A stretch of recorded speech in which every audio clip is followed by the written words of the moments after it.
Pride and Prejudice by Jane Austen, condensed for those who don't have the patience to read.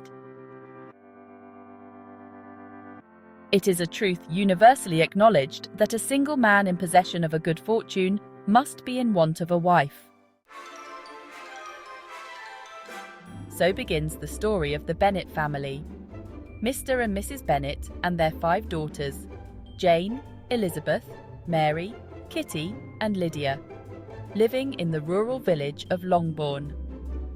Mrs. Bennet is determined to marry her daughters well, especially with the knowledge that their family estate is entailed to a distant male cousin, Mr. Collins, meaning the girls will have little fortune of their own. Excitement abounds in the household when news arrives that Netherfield Park, a grand house nearby, has been let to a wealthy gentleman, Mr. Bingley. Mrs. Bennet is determined that one of her daughters shall win his heart. When the Bennets meet Mr. Bingley at a local ball, they find him charming, amiable, and well-disposed, especially toward Jane, the eldest Bennet daughter. However, Mr. Bingley's friend, Mr. Darcy, is quite another matter. Tall, handsome, and possessing a large fortune, Darcy is soon found to be proud and reserved, and he gives offence to Elizabeth, the second Bennet daughter, by refusing to dance with her, dismissing her as tolerable, but not handsome enough to tempt me. Elizabeth takes an immediate dislike to him. Despite Darcy's coldness, Bingley and Jane grow close, their affection blossoming rapidly. However, Bingley's sisters, particularly the snobbish Caroline Bingley, are not pleased with the match, thinking Jane too simple and her family too lowly. Meanwhile, Elizabeth's dislike for Darcy deepens when she meets Mr. Wickham, a charming officer in the local militia. Wickham shares a story about how Darcy wronged him, cheating him out of an inheritance that was left to him by Darcy's father.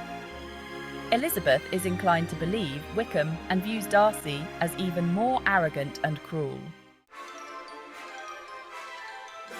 Just as Jane and Bingley's courtship is progressing, an unexpected visitor arrives at Longbourn Mr. Collins, the pompous clergyman who will inherit the Bennet estate. He arrives with the intention of finding a wife and soon proposes to Elizabeth. However, Elizabeth has no intention of marrying a man she cannot respect, and despite her mother's protests, she rejects Mr. Collins's offer. Offended, Mr. Collins quickly shifts his attentions to Elizabeth's friend Charlotte Lucas, who, being more pragmatic, accepts his proposal. Elizabeth is shocked, but Charlotte defends her choice, explaining that marriage to Mr. Collins offers her security and a home of her own, even if it lacks affection. Soon afterward, the Bingleys and Mr. Darcy suddenly leave Netherfield, and Bingley returns to London, leaving Jane heartbroken. Jane travels to the city to stay with her relatives, the Gardeners, hoping to see Bingley, but she finds herself neglected by both him and his sisters.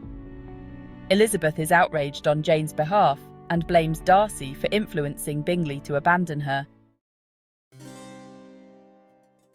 Elizabeth is later invited to visit Charlotte and Mr. Collins at their home near Rosings Park, the estate of Lady Catherine de Bourgh, Darcy's aunt.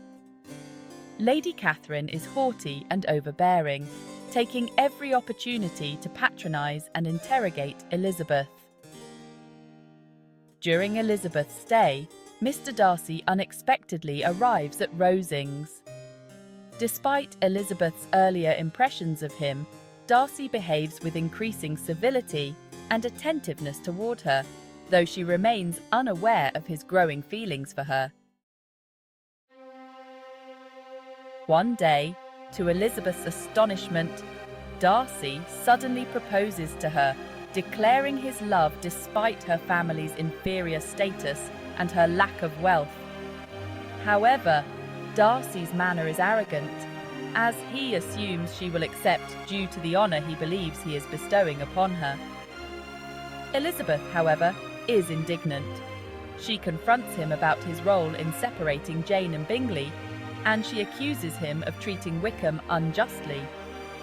Furious, she rejects his proposal outright, accusing him of behaving in an ungentlemanly manner.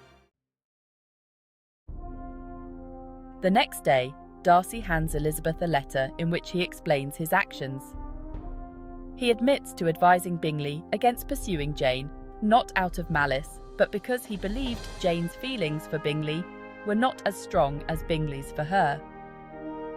Darcy also addresses the issue with Wickham, revealing that Wickham is not the innocent victim he claimed to be.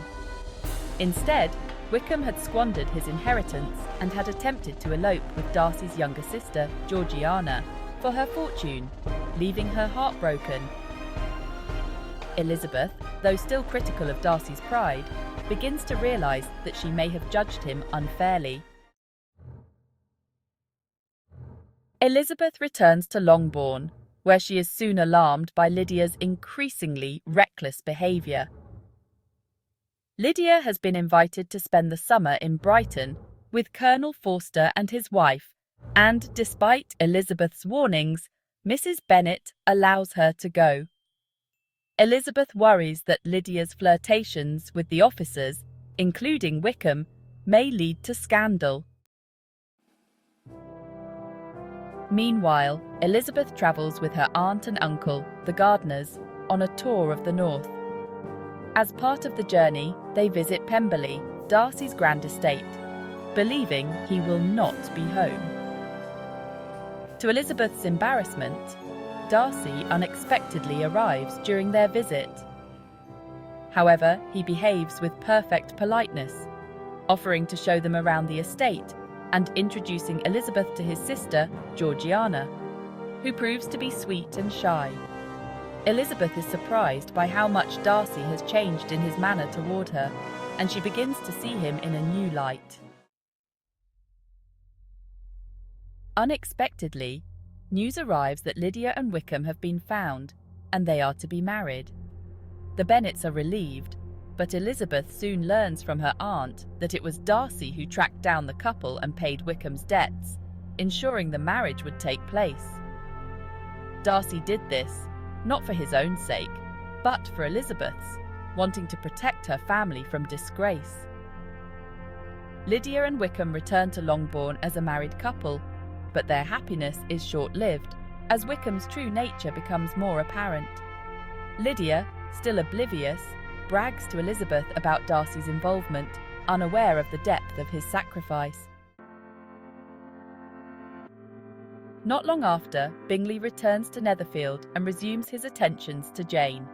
This time, without Darcy's interference, Bingley proposes to Jane, and she happily accepts.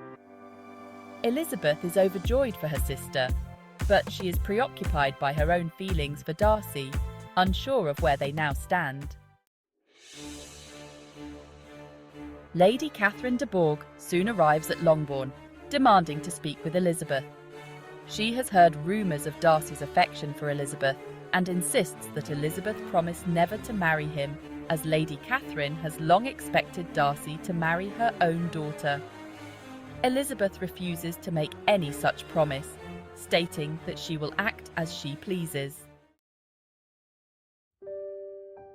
Following Lady Catherine's visit, Darcy returns to Longbourn, and he and Elizabeth take a walk together. Darcy, now humbled by Elizabeth's earlier rejection, tells her that his feelings have not changed, but he will not press her if she does not return his affections.